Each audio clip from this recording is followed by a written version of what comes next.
সকাল বাজে 9টা, এখনো ঘুমাইতেছে। পাঙ্গাস মাছের না নাক করে ঝাড়ুটা কই?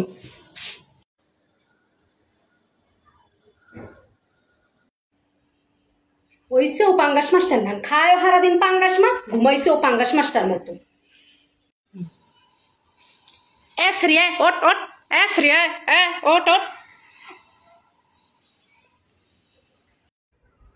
আহারে গুড়াগারা, না ছেলে হ্যাপার টেনশন, না ঘরে দুইটা কোনখান যাইবে হে টেনশন, সারাদিন পরে পরে ঘুমাই থাকে। এদিকে ফ্যানটা মনে হয় হাঙ্গারে চলছে, কয়েলটা নষ্ট হয়ে গেছে নি হ্যাঁ জানি না। ফ্যানটা বন্ধ করা অনেক জরুরি হয়ে পড়ছে, কয়েল মাল নষ্ট হয়ে জানি হ্যাঁ করার মতো না। তোমার সমস্যা কি? হ্যাঁ, সারা রাত মশে কাটতে লেগে গেল, আর সকালে তুমি কাজে থাকে, তুমি সমস্যা কি? তাও তো 12টা তো আমি ঘুমাই নিয়ে ঘরে চলবে না।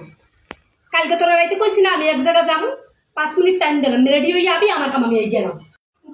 একটু ভালো লাগে না। প্রত্যেক দিন সকালে আমি ধরুন সিনেমা করবো ঘরটার মধ্যে, আমি কি কইছি আমি যাবো? প্রতিদিন আমি করি, যা ভালোই লাগে না।